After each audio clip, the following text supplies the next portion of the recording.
Как пролетают облака над чистой девственной гладью. И ты, и я, и ты, и я. Над чистой, незапятнанной тетрадью писал Александр Блок. А мы пишем свою летопись. И сегодня мы половим на эту удочку, а также силиконом и пожарим мясо. Добро пожаловать в мой походный блог.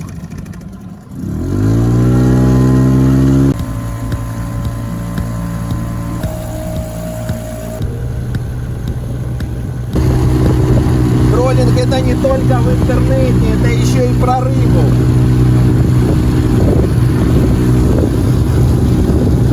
Приманка имитирует движение рыбы, создавая специфические вибрации, которые улавливает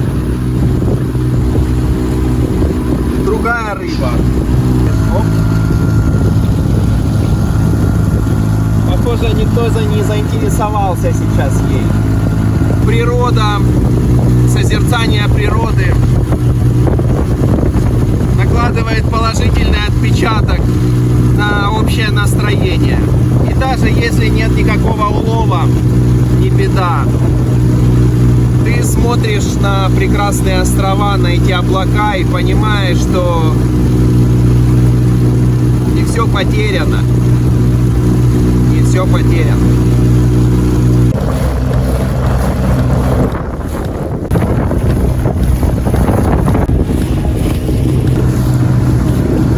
Мой совет: всегда сравнивайте хищника с собой и спросите себя, что бы ты делал в это время. Я бы, например, сейчас не хотел бы есть, потому что я нормально позавтракал, сходил в туалет и сейчас бы отдыхал. Хищник делает то же самое. Я навел справки. Здесь отличная щука ходит. Метров 10 от берега. Половим с берега. Посмотрим, какой будет улов. Я думаю, хватит, да? На обратный путь. Если не хватит, я погребу. Тебя тут унесет. Посмотрите, что оставляют после себя люди. Это мусор, это грязь, разбитые бутылки, непоправимый ущерб флоре и фауне данного острова. Лично для меня бензопила является незаменимым инструментом. Тем более, когда берешь ее в руки, сразу хочется уничтожить что-нибудь прекрасное. Что я сейчас и буду делать. Пила должна кашлянуть вначале. О, слышали? Немножко дала гудка. Вот, теперь подсос, соответственно, закрываем и еще раз заводим, не применяя сверхусилий.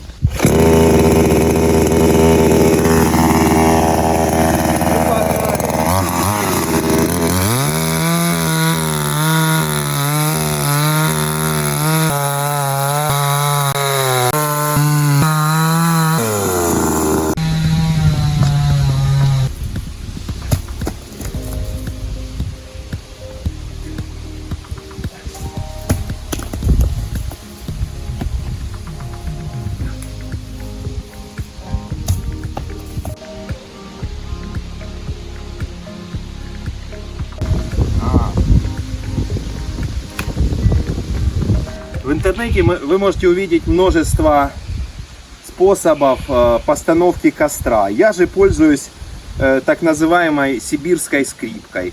Два полена кладутся параллельно один другому, и сверху на них ложится третье полено. Таким образом мы получаем долгоиграющий, долгогорящий костер, который выделяет оптимальное количество теплоты, которая нужна 2-3 людям. А когда мы можем регулировать его теплоту путем подъема верхнего полена на некоторое расстояние, мы можем подложить какую-то веточку, оп, и уже могут обогреваться, ну, около 4-4,5 человек. Жить немножко сухих дров, тогда оно все Для распала костра я использую газовую горелку. Это надежный и проверенный способ, который со мной идет по жизни долгие-долгие годы. Берем газовую... Что-то, блядь. Газовую горелку, включаем газ, подносим спичку.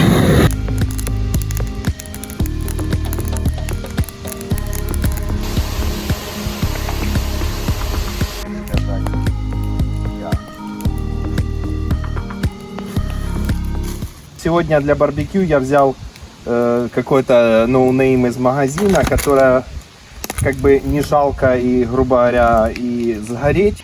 Я хочу, чтобы вы видели крупно эти крылья, они такого аджичного цвета. В процессе приготовления они, конечно же, обжарятся, потемнеют и, я думаю, повкуснеют.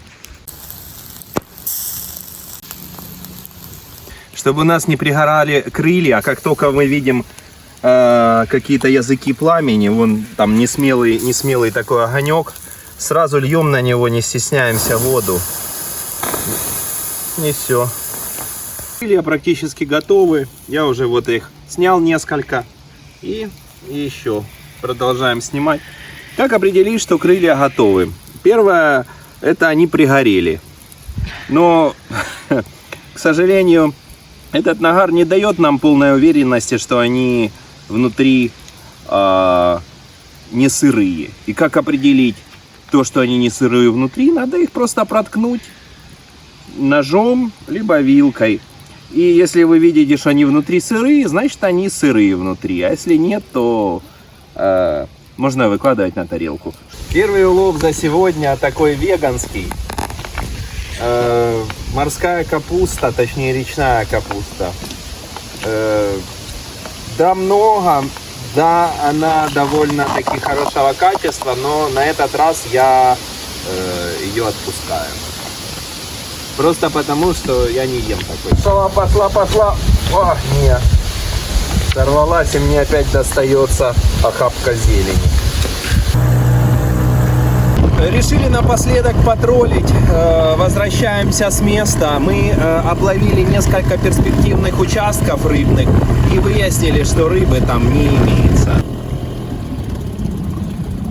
Я сматываю удочку. Результат на сегодня, к сожалению, никакой.